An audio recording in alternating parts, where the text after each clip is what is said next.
evidence that makes the logically impossible seem completely tangible. It seemed hopeless, but faith. I can't prove it, but faith. I can't explain it, but my faith has given me peace. I'm a Christian with $100 million vision. Can nobody box me and say that's a contradiction? Goal driven, God just blessed me with the ambition. Look up when the rest, erase the definition.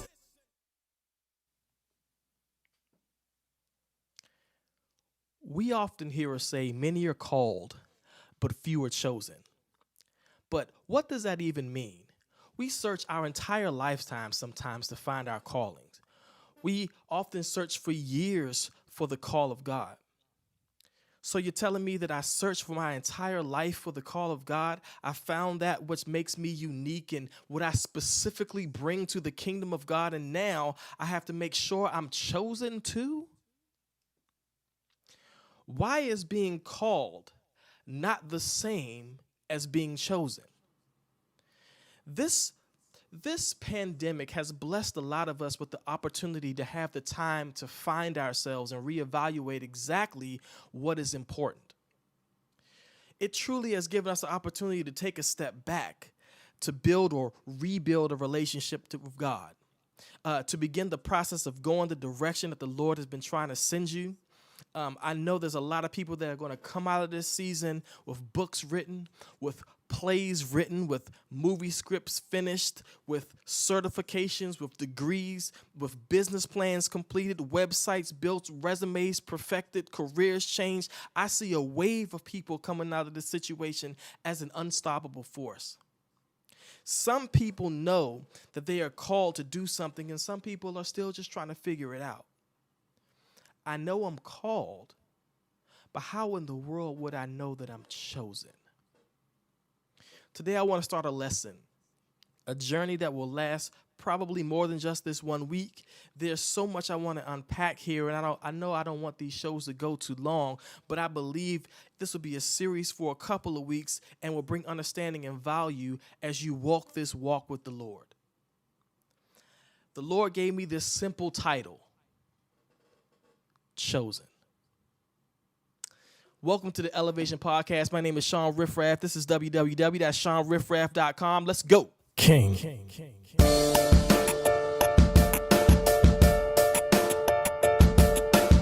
Royalty, stand up, brand up, fam up, hand out, no way, hands up, know what, name that, it's mine, claim that, it's time, message, we shine, above all, the decline, the darkness cannot last, the shadow of my past, before I gain knowledge of heritage I have, the bloodline that I share, most powerful out here, the mover of mountains is who I am touting, the richest among us is who I'm the son of, from sundown to sun up, that's how I then come up, position is just mine, the favor in due time, can't have it, man, you lying, the powerless, you trying, enemy beneath me, there's nothing to teach me, the people receive me, cause my God complete me, and my God let's keep me, and my God they free me, and my God redeem me, and my God relieve me, I'm king, the million crown me, I am winning my position, God's giving, God's sending, God's chosen king.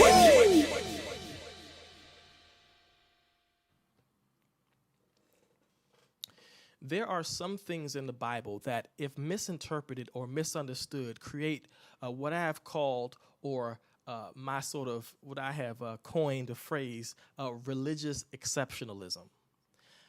Religious exceptionalism, meaning that religious people often use the Bible to justify their own human need to be on a higher social, political, economic, intellectual, and yes, spiritual of human hierarchy. We use certain things to compare ourselves to others. It makes us, one, feel better about who we are when we get to say we are on a higher level than someone else. I'm on a I'm on a higher moral level than a rapist. This allows us to put our own selves on a level, a higher level, and look down to others who aren't on that level. We say terms like, we say things in the church like, I can't date you because we aren't equally yoked, which basically means, in layman's terms, you're not on my level. It allows me to create a hierarchy of who's who and who's on my level and who's not by making that statement. Even though the statement is biblical, it's very human to misuse it in that manner. The statement, many are called, but few are chosen, is more often than not used in the same fashion. It is often used by religious or church people who are attempting to justify their position on the pyramid in the institution of church. Religious exceptionalism. Many are called, but few are chosen. But I want to unwrap what this really means. And why would I want to do that? Well, because it's important and because Jesus said it. But I have a secret. Jesus did not purpose it for religious exceptionalism. As a matter of fact, it's nothing like that. But to truly understand this particular text, we have to do what I rarely do on the Elevation podcast, which is actually read the text, which, I rarely do this on Elevation podcast. It's in Matthew 22. And we're going to read the whole chapter because it's only 14 verses long. Jesus speaks, it is the parable of the wedding banquet. Now, most people who know, who know something about Jesus, know something about church, have heard this parable before. But I want to bring another truth out of it. So Matthew 22. Jesus spoke to them again in his parable, saying, "The kingdom of heaven is like a king who prepared a wedding banquet for his son. He sent his servants to those who had been invited to the banquet to tell them to come, but they refused to come. Then he sent some more servants and said, 'Tell those who have been invited that I have prepared my dinner. My oxen and fattened cattle had been butchered, and everything is ready. Come to the wedding banquet.' But they paid no attention and went off, one to his field, another to his business. The rest seized his servants, mistreated, and killed them. The king was enraged. He sent his army and destroyed those murderers and burnt their city.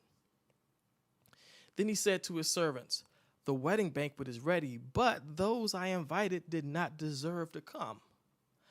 So go to the street corners and invite to the banquet anyone you find.' So the servants went out to the streets and gathered all of the people they could find, and the bad as well as the good, and the wedding hall was filled with guests.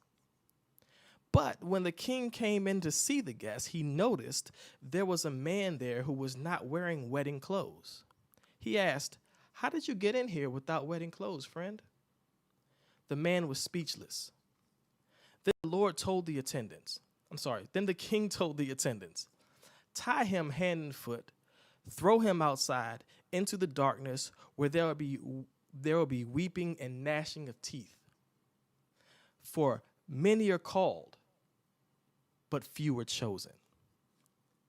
Now, when you look at that story,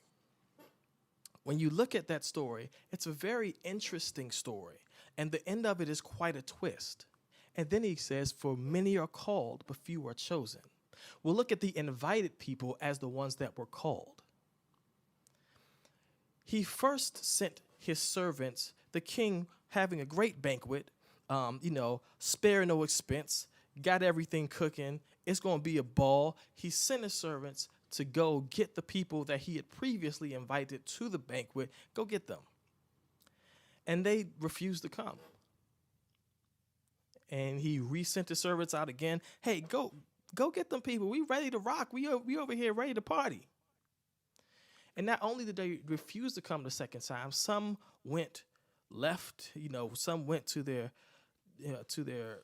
land, and some went back to their business or their companies. They too busy. They don't care about this banquet. And then some even mistreated the servants who the king had sent. Some mistreated the servants who the king had sent to go invite them to the party. Not only did they mistreat them, not only did they mishandle them and abuse them and hurt them, they killed them. So the king destroyed them and burnt their cities. Then the king says, "You know what? Everybody invited to this party. Anybody who want to come, the invitation is out. Everybody invited to the party." So then he invited people on the streets. He invited everybody. So then the banquet hall was just filled with people. And then the king came out, looks around, sees somebody who wasn't dressed appropriately, and says, how did you even get in here?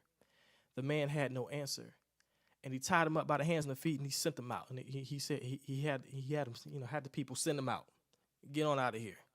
Where there was weeping and gnashing of teeth, is what it says. Then he says, for many are called and few are chosen. Now, this story seems to have a strange twist at the end, because the man at the end was not chosen, even though he was called. Why was he treated so poorly? All he did was he had an invitation. All he did was come. Why exactly was that guy treated so poorly? And the answer to this is the understanding of this entire story. It's the understanding of what it means that many are called, but few are chosen. It's the understanding of this entire story. It's such a strange twist, understanding that in this story, wearing clothes signified your respect and your truth to the invitation. I say it again. Understand, in this story, wearing the wedding clothes signified your respect and your truth to the invitation itself, right? It means that you came to this place ready for this invitation and caring about this invitation. And your heart was, I wanted to go be with the king, and I wanted to be in a palace with the king, and my heart was in this. And when you didn't come dressed, it means you didn't come with your heart in this. That's what it means to be chosen. Listen to this. Those who are chosen respond sincerely to the call. I say that again, just for the just for the ones who didn't hear. Those who are chosen respond in truth. They respond sincerely to the call. Those who are chosen, their hearts respond to the call. If you responded to the call because you were emotional that day, you weren't chosen. If you responded to the call because of your traditions, you weren't chosen. If you responded to your call because your mama and them responded to the call, you weren't chosen. If you responded to the call because everybody around you responded to the call, you weren't chosen. If you responded to a call because a ton of people were going and you thought you could sell them your products, you weren't chosen.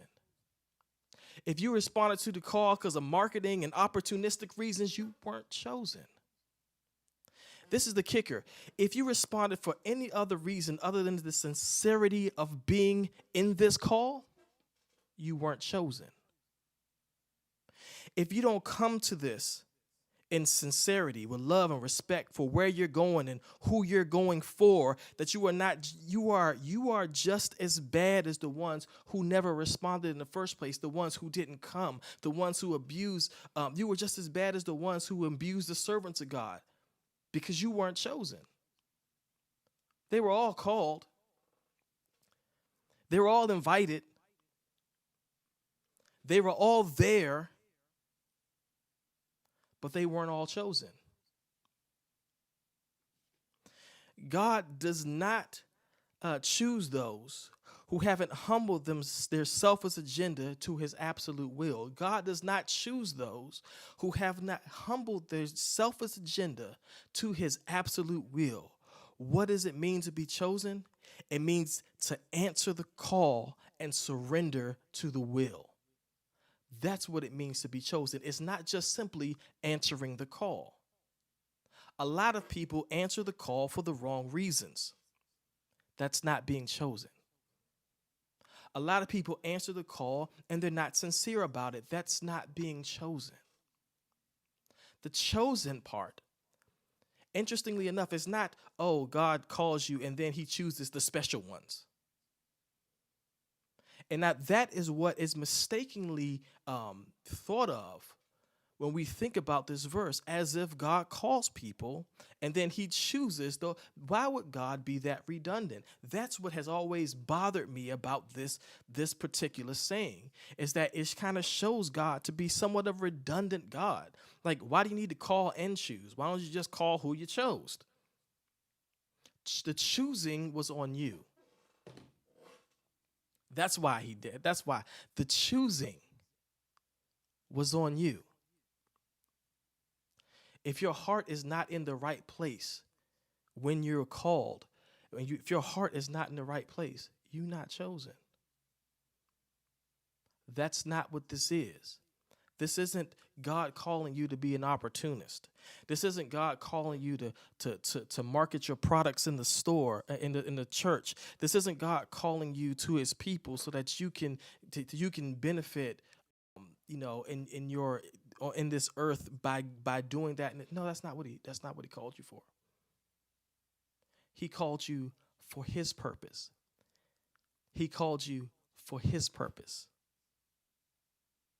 Man, welcome to the Elevation Podcast, man. I'll be back. Faith is a lifestyle.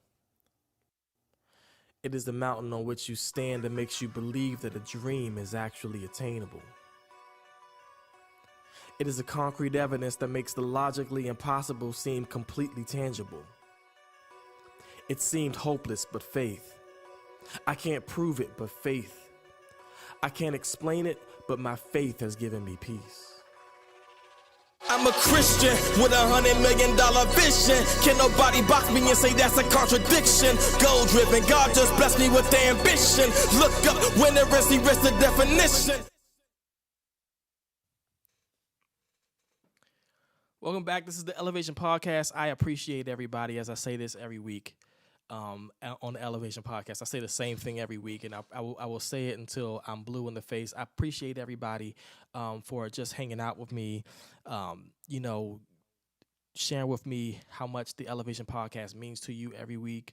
And that means a lot to understand what your work is doing, even though I would do it regardless, because this is where I feel like I am called and chosen to do it. So I don't do it for the need to hear someone's feedback. But when I hear someone's feedback, I ultimately understand the Lord's purpose in this. And so I really appreciate that.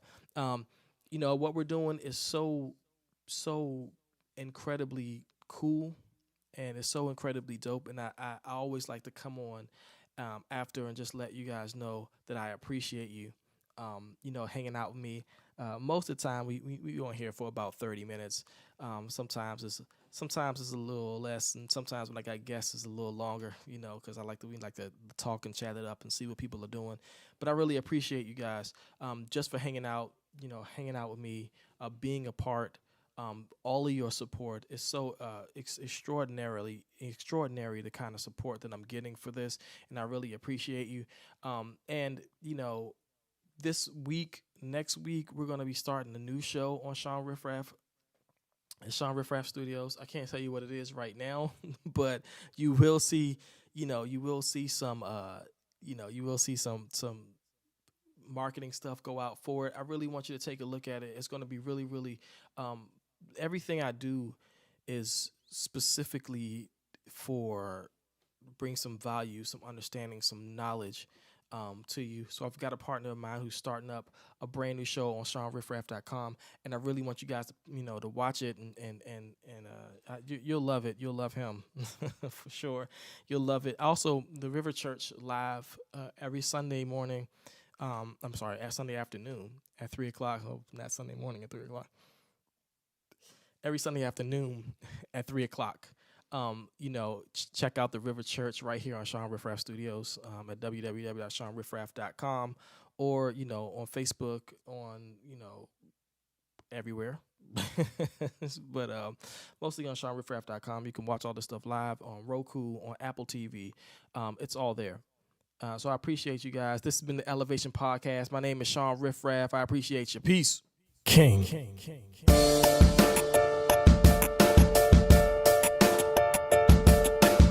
Royalty, stand up, brand up, fam up. Hand out, no way. Hands up, no what? Name that, it's mine. Claim that, it's time. Message, we shine. Above all, the decline. The darkness cannot last. The shadow of my past. Before I gain knowledge of heritage I have. The bloodline that I share. Most powerful out here. The mover of mountains is who I am touting. The richest among us is who I'm the son of. From sundown to sun up, that's how I then come up. Position is just mine. The favor in due time. Can't have it, man, you lying. The powerless, you trying. Enemy beneath me is nothing to teach me. The people receive me, cause my God complete me. And my God does keep me. And my God they free me. And my God redeem me. And my God relieve me. I'm king in the million, crown me. I am winning my position. God's giving, God's in